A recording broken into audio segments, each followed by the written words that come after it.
Oh yeah, everything is done. All the talking is done. I'll see you soon. And I know you see me in your nightmares, so I'll see you soon. Morel, you want to say something back before you go? Amor y paz.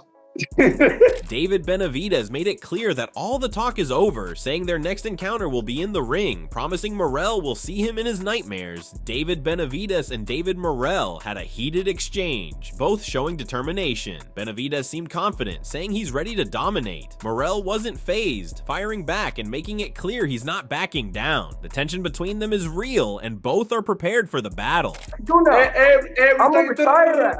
I'm gonna retire that. Not nothing. Stop saying all this. That's Why? it. That's Why? it. I'm gonna beat That's the shit out you. This I'm is gonna actually beat the shit out you. Bullshit, bro. Bullshit. You know, That's exactly what I'm gonna do. I'm gonna beat the shit out you. You're never gonna come back to boxing. You can do it, bro. You can do it. Okay, I'm ready, baby. I'm ready. I'm teaching you the really boxing. I'm teaching you. I'm teaching you. I'm teaching you, bro. I can't wait. I want you to say that right after the fight. Right after the fight, when I got you on the I'm teaching you. You can do it, man. I want you to say what you say right now, bro. You're not nothing. Nothing. Morel said he's confident he'll win, either by knockout or decision. He believes his skills and mindset will carry him to victory on Feb 1. His words show how determined he is to prove himself. Para obtener la victoria en esa pelea. I'm 100% convinced that I'm gonna win this fight. I don't care which way I win it, if I knock him out or if it's after the final bout with the judges. I know I have all the conditions and the skill needed to come out on top on February 1st. In an interview with gloves off, Morel questioned why Benavidez is called the Monster and promised a big win. Morel said, "I don't know why people call him that. Boom, he's falling, 100%. I promise I'll knock him out." As things wrapped up, Benavidez had the final word. He said all the talk is over and the next time they meet, it'll be in the ring. "You'll see me in your nightmares," Benavidez warned, showing he's fully focused and ready.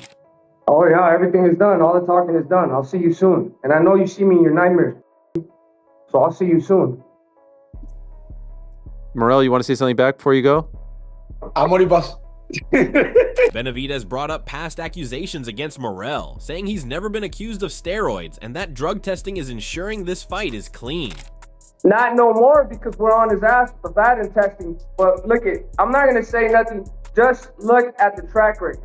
I've never been accused by anybody by using steroids. He's been accused by few people using steroids. So that's all I'm gonna say.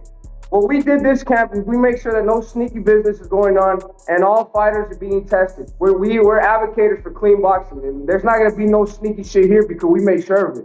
Morel dismissed the accusation, saying he's clean and his power comes from training. He said people will see his strength in the fight. Man, I'm clean.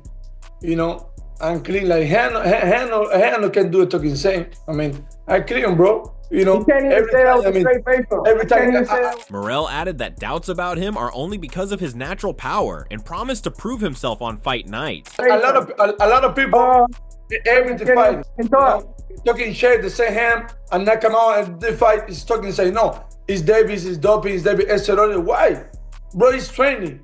Has power. You know has power. Everybody fight you and anybody say no, it's steroid. You know nothing, bro. You know what I mean?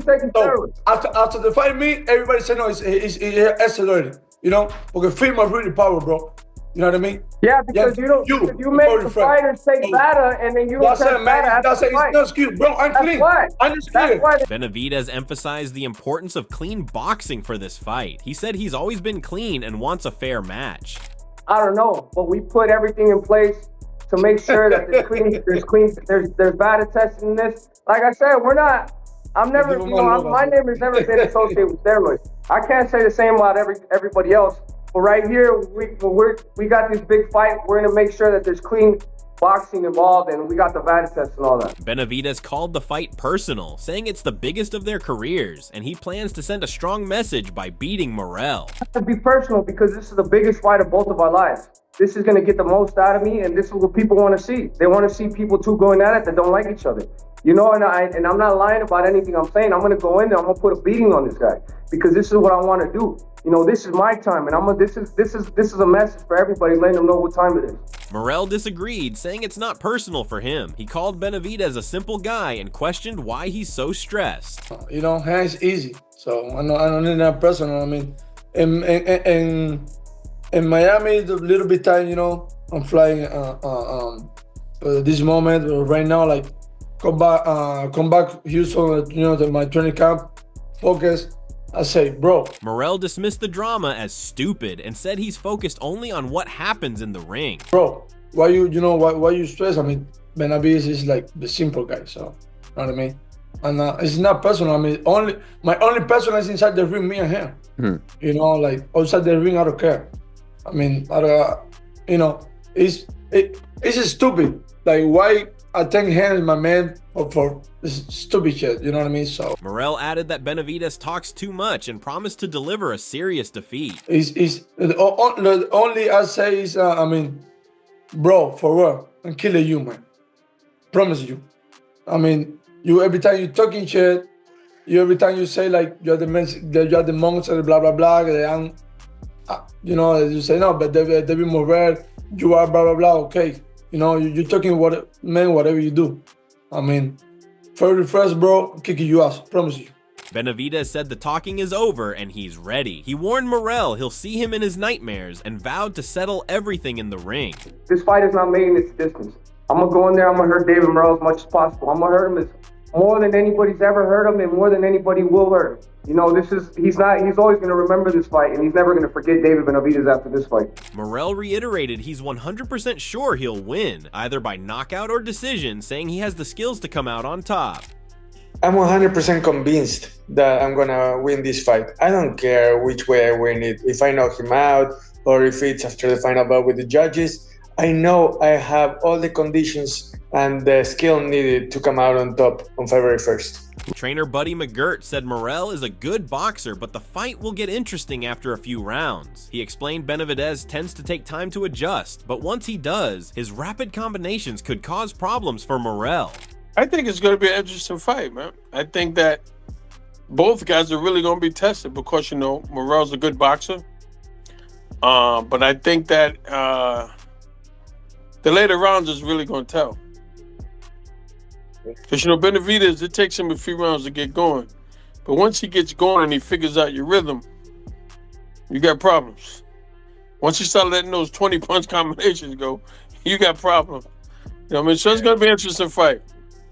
McGirt compared the early rounds to a chess match, where both fighters will feel each other out. He believes the fight will pick up after round 5, with one fighter figuring out the other's strategy. Morrell's got a great, a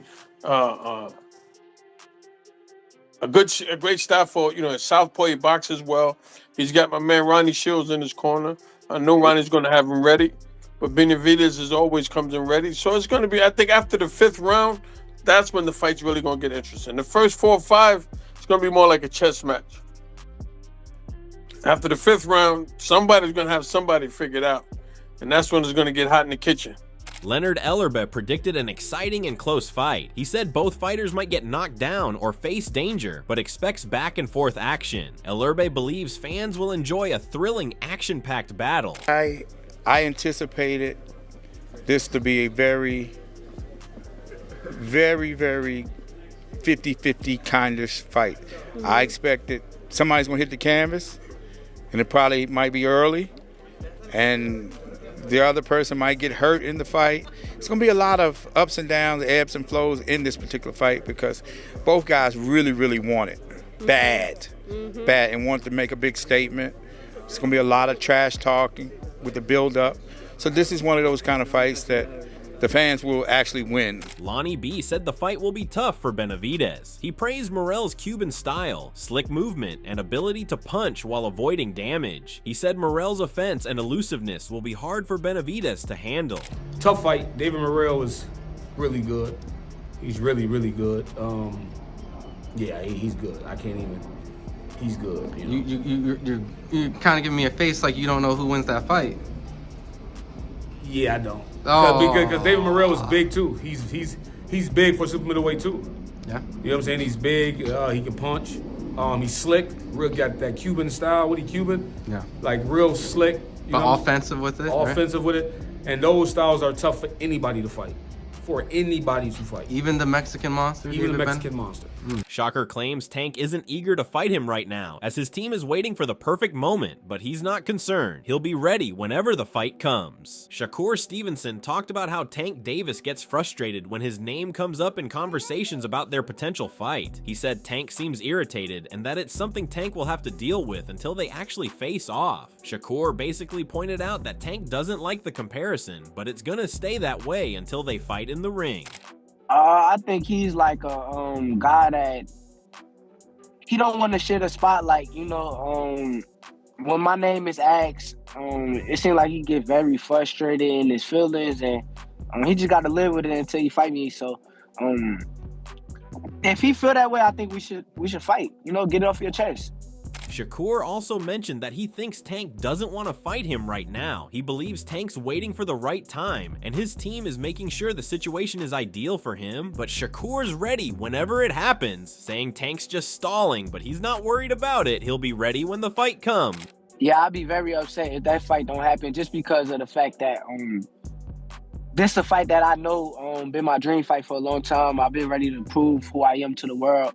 He added that he's been calling for the Tank fight for a while and wants it bad. It seems like Tank's not as eager right now, but Shakur's confident that the fight will happen and be huge when it does. He's ready, but he knows Tank's waiting for the right moment. I'm ready to prove who I am to the world by beating him. So yeah, I'll be kind of upset, but I don't need him either. So it's a two-way street. Shakur also emphasized that he's focused on getting ready for the biggest fights, especially Tank. He's been asking for those big matches, but ultimately, it's up to the other fighters to step up. He's ready to prove himself and said fans will see the fight when it's the right time. Rayo Valenzuela called out Tank for being picky about fighting at 140 or 135, saying he'd fight at 140 if the money and situation are right. He stressed that fighters just need the right circumstances to make it happen. The fans want it. What do you think about that? You know, the fact that Tank, who's fought at 140 before, seems a little bit selective about when he fights at 140 or when he fights at 135. Like, do you think he would fight you at 140? And if not, why? I think he would. You know, he's a fighter. I think it all just has to make sense, you know? So as long as it makes sense. Rayo mentioned there haven't been any official talks about a fight at a specific weight class. He was asked about fighting at 135, but there wasn't anything serious about it. It was more of a casual question rather than a legit offer. On the other hand, Greg Hackett shot down the idea of Tank cherry-picking opponents like Roach, saying both of them have fought the same level of competition, like Hector Garcia. He pointed out that while the fight might not have the same hype as Ryan Garcia or Devin Haney, it's still a solid matchup worth watching. Yo, this would be a rematch from the amateurs. I don't know how many times they fought. Right. But dudes are saying like, oh, he bringing up another fighter. While I understand, right. It's like they talking like Tank ain't start his career off at 26. He ain't no huge 35. And let's be real, they both fought Hector Garcia. So the reason I brought that up is because the level of boxing. Tank only fought him like what, a year and a half ago, 2 years? He fought Hector Garcia. Yeah. So then you got Lamont fought him right after Tank. So that's what I'm saying. So that is the same level of boxing. So how can we say Tank picking when this guy has a title? You know what I mean? They have a history, they know each other. But I think the only thing missing is that flair, as if it was a Ryan Garcia, Devin Haney. Angelo Leo gave his take on who stands out in the 135-pound division. After fighting both Tank and Shakur, he compared their skills, strengths, and styles. He gave a lot of credit to Tank, saying he's not just a power puncher and counter puncher, but also a sharp technician. Leo noted how Tank can time his shots perfectly, showing off his strategic skills. He also mentioned that facing bigger fighters is tough, so Tank plays it smart, focusing on defense and treating every fight like a chess match. Trainer Robert Garcia also weighed in, saying he believes Tank Davis is unbeatable in the 135-pound division right now. Garcia stated, "He's unbelievable, man. I think Tank at this point is unbeatable at the lightweight division against any of the world champions." He further emphasized Davis's status as the top contender in the division, praising his recent performance. Garcia highlighted Davis's timing, power, and accuracy, describing him as having everything and calling him a perfect fighter right now. Thanks for watching. Don't forget to like, comment, and subscribe for more updates. Stay tuned for the latest news, and we'll catch you in the next one.